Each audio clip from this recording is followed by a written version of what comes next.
Bom dia, mais uma vez aqui agora para trazer uma rápida reflexão aqui para os nossos corações.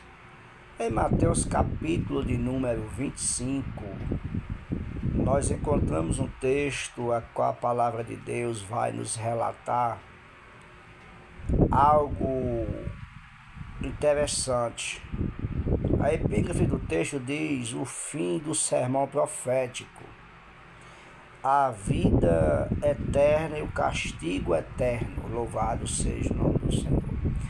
Mas nesse capítulo de número 25, algo me chama a atenção. Quando eu comecei a ler a Bíblia, eu gostei muito de observar a leitura com atenção. Louvado seja o nome do Senhor.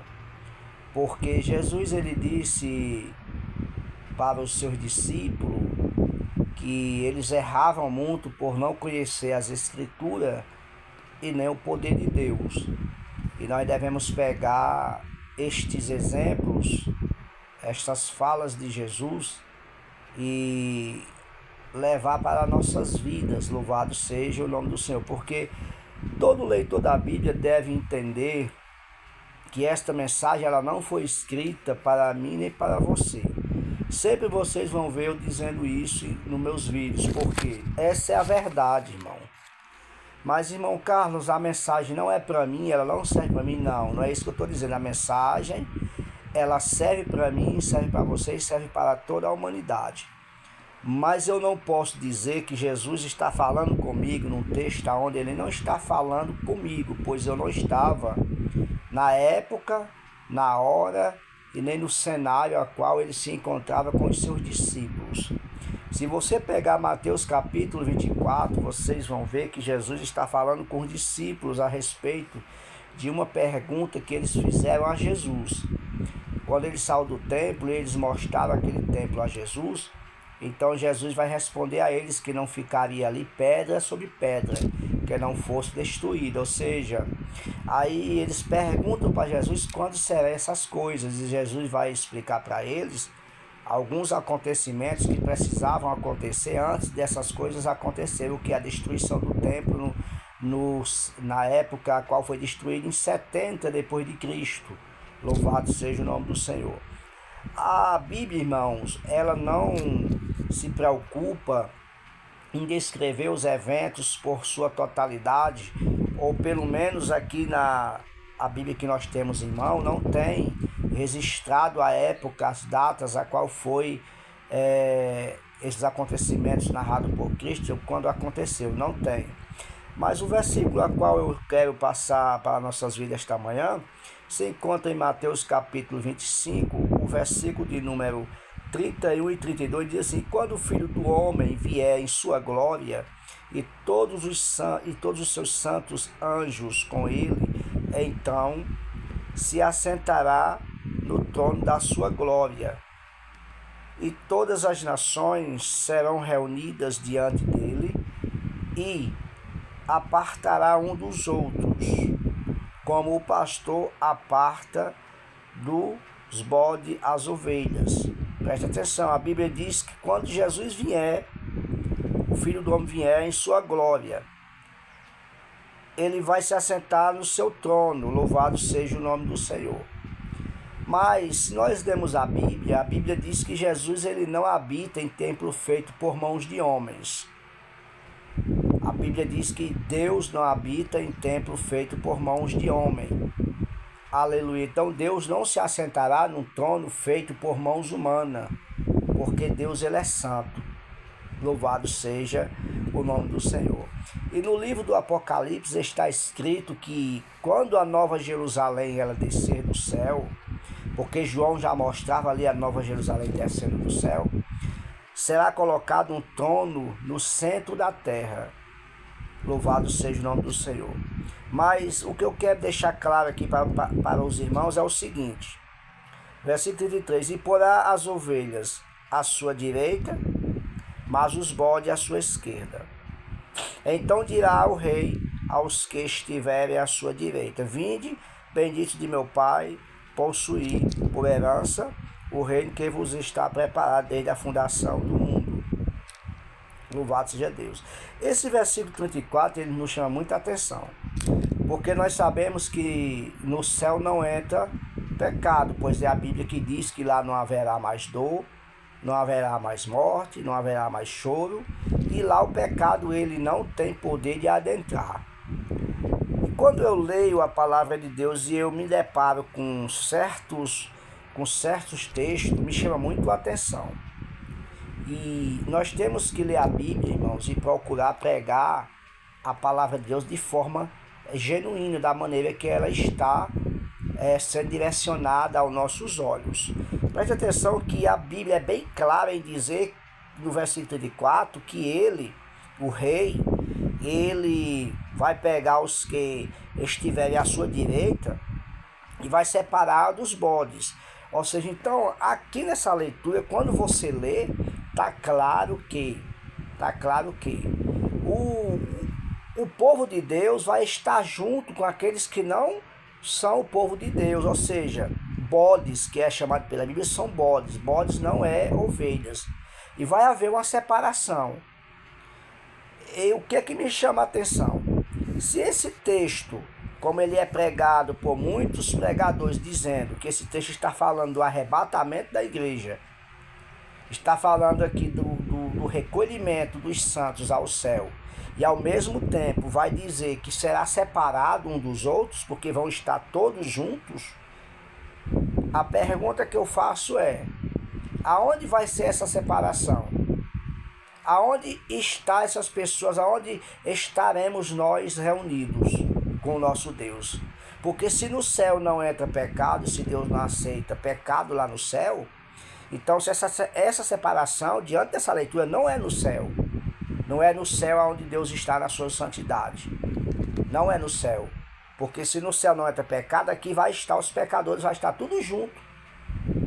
Aí quando você fala isso, irmãos, quando você usa um texto desse, você mostra o texto mostrando a realidade da leitura que você está vendo, aí você não é aceito a maioria dos religiosos. O que é uma pessoa religiosa? É aquela pessoa, irmão, que não aceita a verdade. O religioso, ele fantasia os textos. Ele pega um texto bíblico, a qual está bem claro, e ele transforma esse texto em algo que não é claro. Ou seja, ele oculta a verdadeira mensagem, porque o texto está dizendo, o texto é claro. Então dirá o rei aos que estiverem à sua direita: vinde, bendito de meu Pai, possuir por herança o reino que vos está preparado desde a fundação do mundo, desde o começo. Versículo 35, porque tive fome e deste-me de comer, tive sede e deste-me de beber, era estrangeiro e hospedaste-me. Aleluia. Ou seja, versículo 36, estava nu, vestiste-me, adoeci e vieste-me estava nu e vestiste-me, adoeci e visitaste-me, estive na prisão e foste ver-me. Louvado seja o nome do Senhor. Ou seja, quando você lê um texto desse, você fica de boca aberta.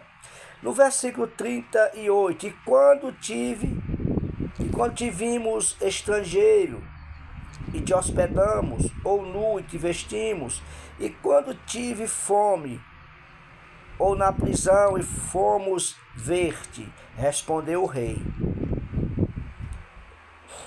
Lhes dirá: em verdade vos digo, que quando fizeste a um destes meus pequeninos irmãos, a mim o fizeste. Louvado seja o nome do Senhor. Aí no versículo 41, ele vai dizer: então dirá também aos que estiverem à sua esquerda: apartai-vos de mim, malditos, para o fogo eterno, preparado para o diabo e seus anjos. Vocês entenderam o que eu disse antes? É uma separação entre pessoas. Quem está fazendo essa separação, segundo esse texto, é o próprio Deus. É o rei aqui, é Deus. É o próprio Deus que está separando o seu povo dos que não são seu povo. Louvado seja o nome do Senhor. Aí a pergunta é, onde é essa separação?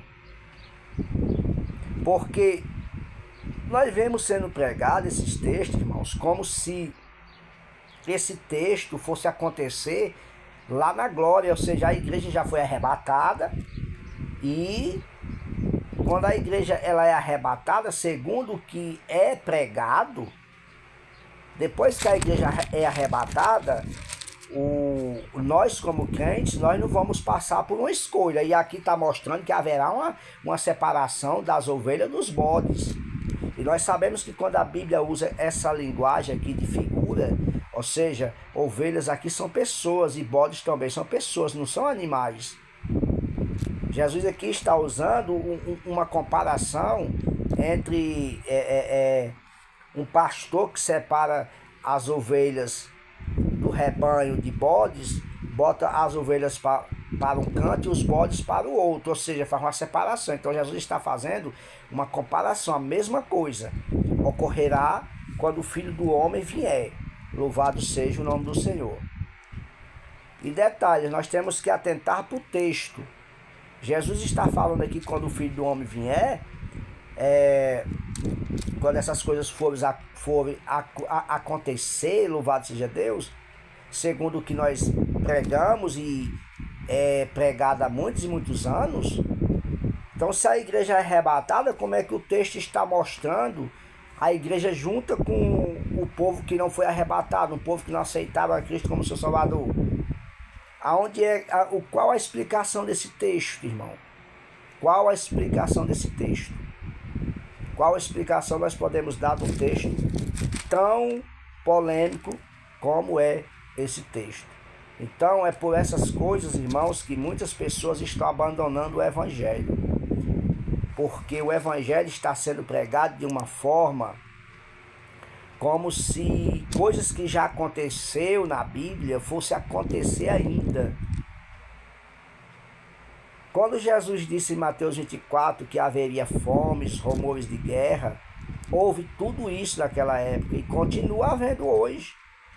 Então não tem embaraço quando você abre a Bíblia, irmão, e você abre um texto e você começa a pregar um texto de forma como se ele já tivesse acontecido. Você não está anulando a vinda de Cristo, você não está anulando o arrebatamento da igreja, mas para os religiosos, para aquelas pessoas que o interesse deles não é salvação de alma, não é alcançar as vidas, louvado seja Deus, das pessoas através da palavra, mas o objetivo deles é outro, louvado seja Deus. Então eles pegam textos a qual está claro, texto que já foi cumprido, que já se realizou, para aplicar na vida das pessoas, isso muitas das vezes trazendo um medo, aprisionando a pessoa em um medo. Mas, irmão Carlos, onde é que você tem esse exemplo? Eu vou lhe dar agora. Em Mateus 24, no versículo de número 34 e 35, vamos ver o que foi que Jesus disse. Vamos lá. Vocês não vê quase esse versículo sendo citado. E quando ele é lido, você não vê ele sendo explanado. Por que ele não é explanado? Porque o versículo deixa claro toda a leitura do capítulo 24, irmão. Então você não pode se deixar enganar só por estar ouvindo a pessoa que está ali de frente a um púlpito pregando a palavra. Mas muitas das vezes aquela pessoa está cheia de maldade, cheia de engano. Olha o que foi que Jesus disse, olha a resposta de Jesus, ó. Versículo 34. Em verdade vos digo que não passará esta geração sem que todas estas coisas aconteçam. Aqui é Jesus falando, irmãos. Aqui não é eu, aqui não é você, aqui não é seu pastor, aqui é Jesus falando. Esta geração que Jesus se refere aqui em Mateus 24, não é eu, não é você. Aqui Jesus não está falando de tempo futuro. Jesus está falando de tempo presente, acontecimento imediato, logo depois da sua morte. a perseguição veio contra os cristãos. E Jesus disse, olha, em verdade vos digo, eu vou repetir, viu? Que não passará esta geração sem que todas estas coisas aconteçam. Que estas coisas que Jesus está falando, todo o contexto do capítulo 1, do versículo 1 do capítulo 24, essas coisas que Jesus está falando, foi o que aconteceu na época do ano 70 depois de Cristo. Aí o versículo 35 reforça. Porque tem uns pregadores que quando abrem a Bíblia, os emocionados, os Lutero, que chama por aí, porque hoje tem mais gente firmada em Martinho Lutero do que no próprio Evangelho de Cristo. Eu não estou dizendo que Martinho Lutero não tenha sido um homem, um personagem importante da época. Ele foi um revolucionário da reforma. Mas a base do Evangelho, irmão, não é Martinho Lutero. Viu? A base do Evangelho é Cristo. Aí esse povo que é arraigado em Martinho Lutero, em Flávio Josefo, esse povo aí, eles estão tudo embaraçado. Aí eles têm raiva quando um irmãozinho que nem eu, analfabeto, diz isso, eles ficam rangendo os dentes. É como Paulo disse em 2 Timóteo capítulo 4, eles têm comichão nos ouvidos, porque eles não conseguem ouvir isso. E eles não têm essas revelações. E se tem, eles querem fantasiar, criar um filme. Viu? Eles davam para ser atores, fazer filmes. Aí o que diz o versículo 35? Foi Jesus que disse, não foi eu. E não é eu que estou criando. Você tem uma Bíblia em casa. Você pode abrir e conferir, olha só. O céu e a terra passarão, mas as minhas palavras não hão de passar. Isso aqui foi Jesus que disse, irmão.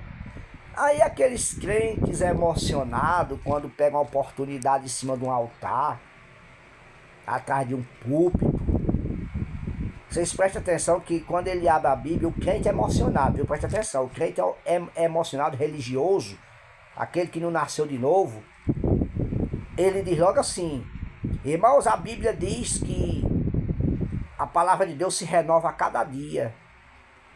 E a Bíblia não diz isso em canto nenhum, irmão.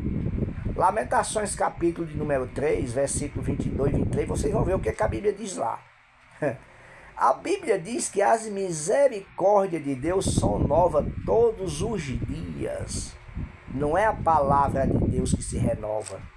Porque o próprio Jesus disse que o céu passa, a terra passa, mas a sua palavra, ela permanece para sempre. Ou seja, a sua palavra não passa, ela não se renova, ela não fica velha, ela não perde a validade, aleluia, ela não perde a autenticidade, não, ela continua sendo a palavra de Deus. Então, os irmãos, muitas coisas na Bíblia, louvado seja Deus, não tira o cumprimento do arrebatamento da igreja, pelo contrário, só reforça. Só dá a certeza que o arrebatamento da igreja está perto. Porque se aconteceu no tempo da igreja primitiva, o que vai impedir de acontecer no tempo da igreja do século 21? Não. Porque uma coisa é certa, o céu não chegou na terra ainda. Porque não tem como o céu ter chegado na terra em meio a tantas calamidades que nós temos visto, que nós vemos todos os dias. Homicídios, roubos, enganos, adultérios, ou seja, tudo isso está instalado na terra. Então não tem como o céu ter chegado na terra ainda. Não tem como o mundo ter passado por uma transformação divina. Isso ocorrerá logo logo, e eu creio que vai ser logo, irmãos. Porque se não acontecer logo, o que Jesus disse em Lucas capítulo de número 18, será que o Filho do Homem, quando vier, achará fé na terra? Isso vai se cumprir. Se Jesus não vier logo, vai se cumprir. Por quê? Porque a cada dia que passa, as pessoas estão desanimando da sua fé, estão perdendo a fé, a esperança. Mas muitas das vezes as pessoas estão perdendo a esperança por causa de muitas pessoas irresponsáveis pregando uma mensagem mentirosa. pregando textos onde o texto não tem nada a ver com o que ele está dizendo, colocando a fantasia na cabeça dos irmãos, prometendo coisa que Jesus não prometeu, prometendo algo que Jesus não disse. Louvado seja o nome do Senhor. Porque se nós usarmos a Bíblia da maneira como muitos usam, vou dar um exemplo. Vou pegar aqui um exemplo aqui bem claro. Quando você vai para os textos onde mostra os milagres de Jesus, por exemplo, como aquele cego de nascença, aquele acontecimento ali vai acontecer ou já aconteceu? Já aconteceu, irmão. Aconteceu em que época? Na minha ou na sua? Na nossa ou na de Jesus, no tempo dos discípulos? Porque ali está uma pergunta. Os discípulos perguntaram: Senhor, quem pecou? Foi ele ou foi seus pais?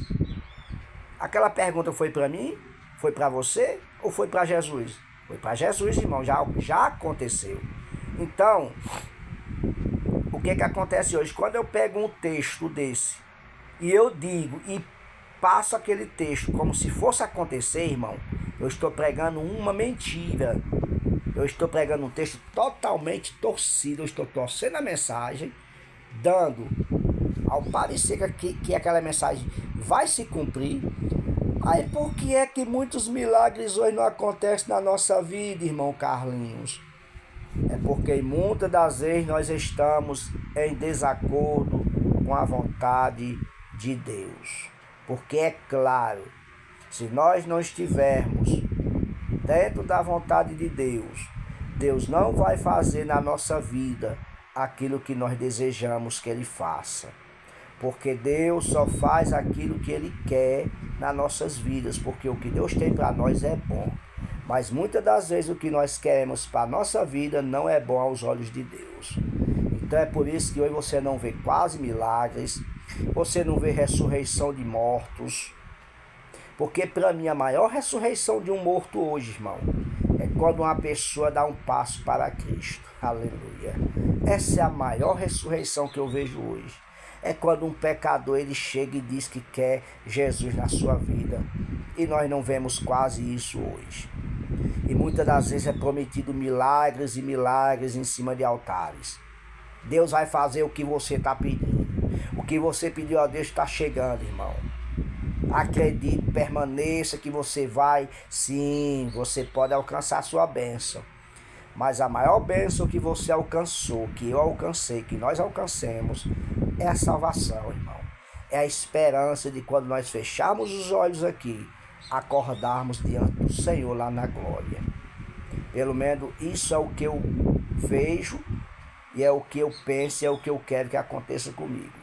Quando eu fechar meus olhos aqui, eu quero me levantar lá diante do Senhor. Naquele grande dia eu quero ver a voz do Senhor nos meus ouvidos.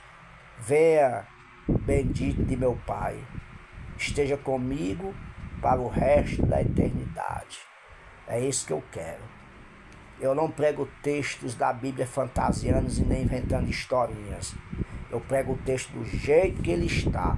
Porque não adianta você pegar um texto e manipular o texto todinho e a mensagem sair toda distorcida, toda torcida.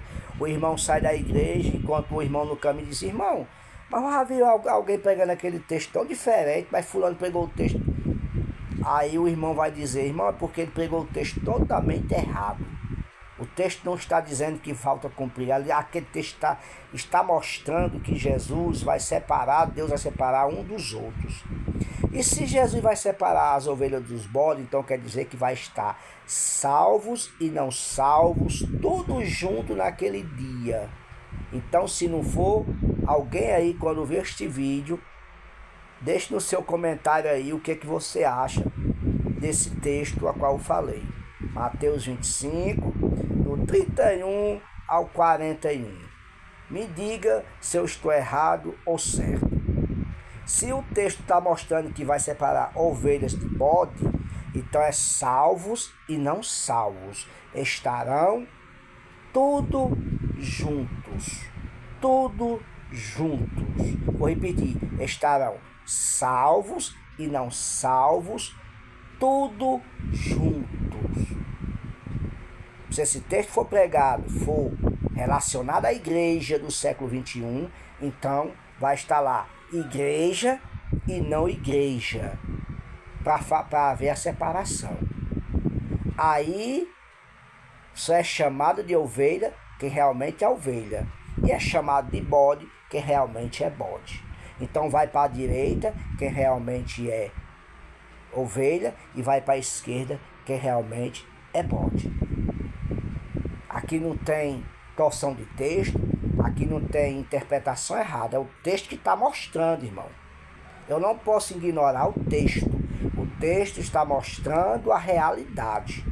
Então cabe a eu e cabe a você respeitar o que a Bíblia está dizendo. Porque se você não respeitar a Bíblia, você precisa se converter de novo. E é o que está acontecendo hoje, é a falta de respeito com a palavra de Deus. É uma falta de aceitação com o que o texto diz. Se o texto diz que vai haver uma separação, então, irmão, vai estar tudo junto. Não tem para onde correr, irmão. Não tem meu termo, não. Essa é a verdade. Eu vou dizer que o texto está dizendo uma coisa aqui. Eu vou ler o texto. O texto diz assim. E ele diz: vinde, bendito de meu Pai, possuir. Você que está à direita, possuir o reino que vos está preparado. Você que está à esquerda, venha cá para o fogo eterno. É o texto que está dizendo, irmão. Não é eu. Eu não estou inventando. É o texto que está dizendo. Ai, mas é porque você não foi buscar um contexto não sei aonde, lá em Gênesis, em Êxodo. Não, irmão, aqui é evangelho. É Cristo falando. É Cristo falando. Cristo surgiu no cenário. De Gênesis a Malaquias é apontando para o Filho de Deus nesse momento. Entenda isso. O Antigo Testamento se cumpriu em Cristo. Em Cristo. Paulo disse que o Antigo Testamento é a sombra das coisas futuras. Sombra. Você não consegue pegar sombra. Você não consegue apalpar sombra. Você não vive de sombra. Você vive de realidade. A realidade do Evangelho é essa. Respeite o texto a qual você está lendo e você vai ver os milagres, as maravilhas, salvação de almas, batismo no Espírito Santo. Você vai ver o pecador dizendo: eu quero esse Cristo na minha vida porque ele é real. Que Deus abençoe. Compartilhem. Deixe no seu comentário o que você acha dessa reflexão. O que esse texto está dizendo? Vão estar tudo junto ou não? Porque o texto diz que a ovelha está de um lado, bota está do outro, e ele faz a separação. Então tudo ali, bota uns para a direita e outros vai para o fogo eterno. Me digam aí nos comentários. E que Deus abençoe a igreja do nosso Senhor Jesus Cristo. E vamos esperar o arrebatamento da igreja e a vinda do Senhor, que está próximo. Porque ele disse que muitos falsos profetas viriam. E se fosse possível, enganaria até os escolhidos. Isso que ele disse foi Jesus também, viu? Ele disse para os discípulos: olhe, vai surgir falsos cristos, dizendo aí: eu sou o Cristo. Mas quando ele vier, vocês não desçam. Se alguém está no telhado, não desça. Se alguém está no campo, não venha buscar nada em casa, fique lá. Porque se você vier, você corre o risco de ser preso, morto. Fique lá. Não é o tempo. Não aconteceu ainda. Não é mentira. Eles são falsos. Está acontecendo hoje, irmão. Os falsos profetas estão por aí. Desde o tempo de Cristo, desde o tempo da igreja primitiva, desde Martinho Lutero, desde Flávio José, desde muitos profetas, desde homens de Deus que já passaram aqui na terra. Esses homens aí, os falsos profetas, estão aí. E eles vão estar até a vinda de Cristo. Cabe a nós pedir a Deus visão e discernimento. Que Deus abençoe a todos e guarde essa palavra no seu coração. Compartilhe, comentem, espalhe a mensagem de Deus para o crescimento do reino de Deus na terra, em nome de Jesus. Amém.